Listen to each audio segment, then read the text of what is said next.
Hey guys, Jeff Glover here, Glover You. It is noon Eastern Standard Time, and we're continuing the 7 steps to 100 listings in 1 year. Now here's what's cool about this series that we've been going through. Number one, if you're already taking 100 or 200 listings a year, then this is awesome because you can add 50, 75, 100 listings to that production. So even if you're already at that level, that's awesome. You can take this material and hopefully add another 25, 50, 75 listings a year to it.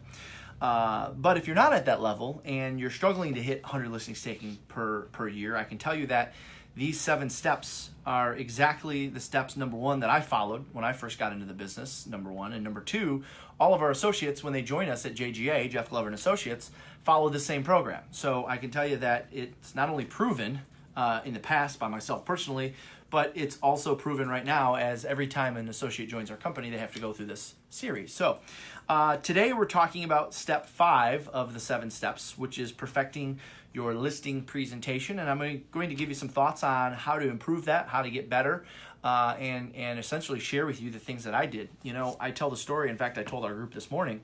When I joined my very first mastermind group, I want to say I was probably 23 years old, 24 years old, and part of the entry fee to be a part of that mastermind group is I had to write out my listing presentation once a day for 30 days in a row. Once a day for 30 days, literally writing this out. Now, I was 23, 24 years old, so believe it or not, fax machines were more popular then. We actually had to fax stuff in, but you couldn't type it. You had to physically write it out. And there's something to be said about physically writing out a script. And what happens is writing versus reading or chanting or role-playing, which are all good things, actually helps you commit it to memory, because as you're writing, what you don't realize is you're saying it over and over in your head again as you're writing. So once a day for 30 days, I had to write out my listing presentation and submit it to this mastermind group just to get into the group.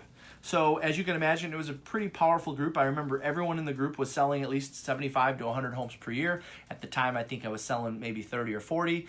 So I really wanted in. And to get in, I had to write out my listing presentation once a day for 30 days in a row. So I'm going to take you through a little bit of that process and also share with you some additional things that I've done along the way, or things that we do as a company with our associates to help them perfect their listing presentation. So I'm going to start with taking you through what I call the six steps to perfecting your listing presentation. So step 1, or 6 steps to taking more listings, whatever you want to call it. Step 1 is pre-qualifying every appointment before you go out on the appointments. Now, if you've been watching these series of videos, you know we're on step 5. I think it was step 4 where we pre-qualified. Last week we pre-qualified and put the pre-listing package together. So if you didn't get a chance to watch that, I would encourage you to go back and watch that, because one of the things I said is I want you to pre-qualify. Step 1 is pre-qualify 100% of the appointments that you set. But that doesn't necessarily mean you're not going to go on the ones that you didn't feel warm and fuzzy about. And if you go back and rewatch step 4, which was last week, you'll see what I mean by that.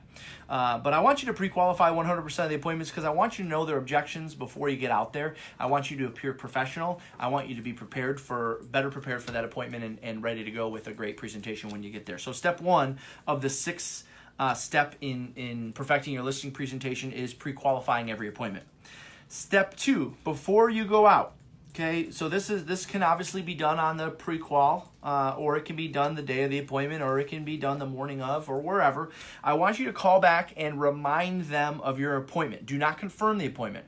The mistake a lot of agents make when you confirm, you're giving a chance for someone to have an out, right? You're giving them a chance to say, you know what, they're confirming, and this isn't going to work for us now, so let's go ahead and cancel. Instead, do step 2, and that's call back and remind them of the appointment. Very simple. Hi, this is Jeff with Keller Williams. Looking forward to seeing you today at 5 o'clock. If you have any questions before I come out, here's my number. Quick reminder call. It does 2 things. Number 1, it of course reminds them of the appointment, but number 2, it solidifies that you're going to show up and that they better be there. Right? Versus if you confirm and they don't call back, then they may think the appointment's off. It just leads to confusion. So step 1 is pre-qualify 100% of the time. Step 2 is call back and remind them of the appointment. Step 3 is get them a copy of your pre-listing package in advance. We talked about that on last week's call. So again, if you didn't join us last week, go back and watch that one, because we talked about what should be in your pre-listing package. All right, some of the basics: copy of your plan of action, copy of your online review, some comparables, disclosure statements, and so forth. If you want to know what's supposed to be in a pre-listing package, I encourage you to go back and watch step 4, because I cover that in there. All right, step 4, show up physically, mentally, and emotionally. I remember a coach always told us it's showtime, and I wrote down flip the switch. Flip the switch at the door. It's something we talk about a lot at JGA. It doesn't matter what happened on the way to the appointment. It doesn't matter what happened with the deal you're working on that's falling through. It doesn't matter that a seller called you on your way in to fire you. You flip the switch at the end of at the doorstep. You're physically, mentally, and emotionally ready to put on a performance, because let's be honest, it is a performance. You are going in and you are presenting to a seller on why they should list with you. So a performance means you follow a script. All right, which goes to my next step, which is step 5, and that's presenting price properly.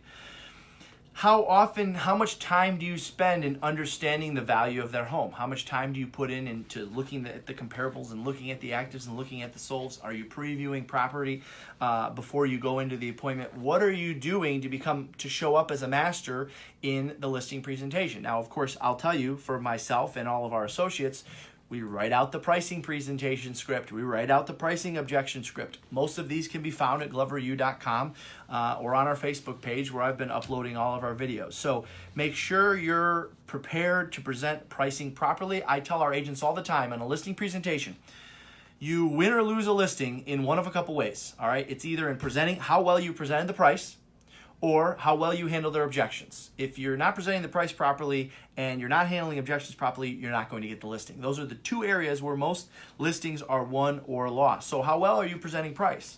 How well are you handling their objections, which is step 6.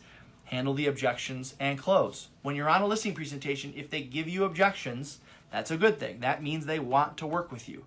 So are you following the rules of handling objections? Always smiling, always agreeing, always nodding your head? Or are you getting into an argument with them? Are you debating what they're saying? Are you trying to be right? Are you trying to prove them wrong? When you get an objection, you're thrilled to get an objection. Objection means that they want to work with you. So step 1 is pre-qualifying 100% of the appointments. Step 2 is calling them back and reminding them of the appointment. Step 3 is getting a pre-listing package in the hands of the sellers. Step 4 is showing up physically, mentally, emotionally. Remember to flip the switch at the door. Step 5 is presenting price properly. And step 6 is handling their objections and closing. Now, you look at those things and you say, okay, I get the 6 steps to perfecting my listing presentation, Jeff, but how do I do that? All right.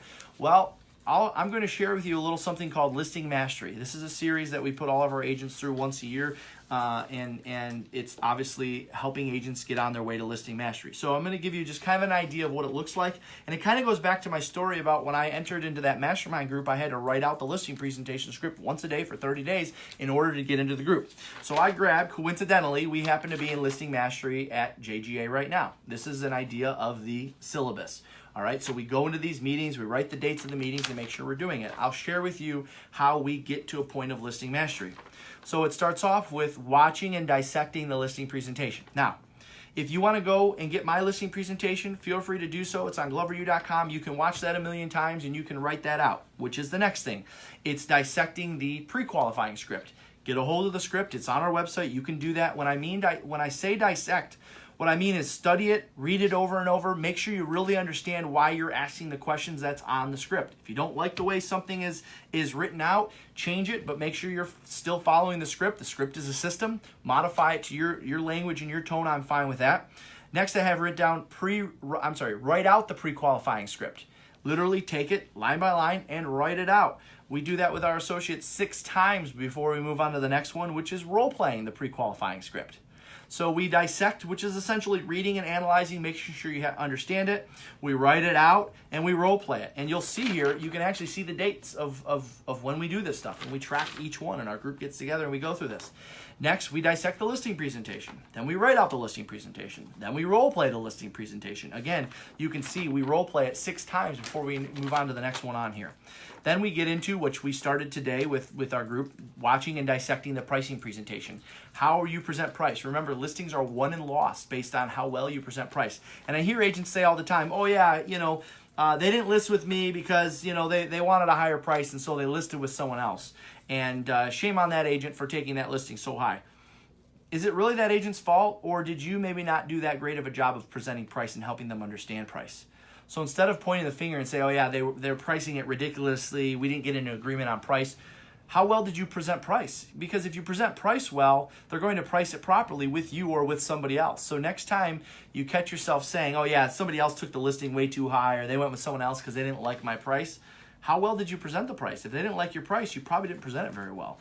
So we dissect the pricing presentation, then we write out the pricing objection script, which, by the way, pricing objection script, I have it here somewhere. It looks like this. It's on our website. You can go find it. That's all there.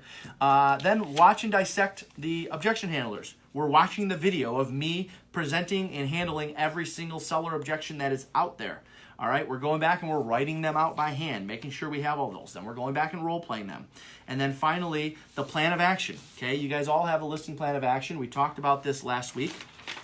Your plan of action is different than everyone else's, and that's fine, but do you have the presentation written out? All right, for example, there's our presenting the plan of action, listing mastery. So what that means is I have a script for every single one of these. For instance, okay, number 1, increase showings through our television campaign airing on top TV stations.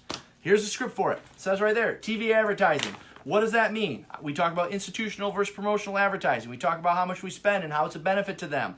We talk about the market presence and how that's going to drive traffic. So I have a script for every single one of the plan of action items, and you should too. Now, don't copy mine, because everyone has a different plan of action, and what you're doing to sell homes might be different than what we're doing to sell homes, but certainly it's something that we share and we put out there often. So if you really want to master the perfecting your listing presentation process, you got to go through listing mastery. And even if you're doing it on your own, that's fine. I just gave you the formula to master listings. It sounds simple, but it's not, because you have to set aside time every single day to do it, just like I did when I had to join that mastermind. So step 5, perfecting your listing presentation. Short and sweet today. That's everything you need to know, the 6 steps to doing that. Next week, we're going to get into handling objections and closing, which is always a fun one for me. Let's make it a great week. We'll see you guys. Tune in Monday, noon Eastern. Bye-bye.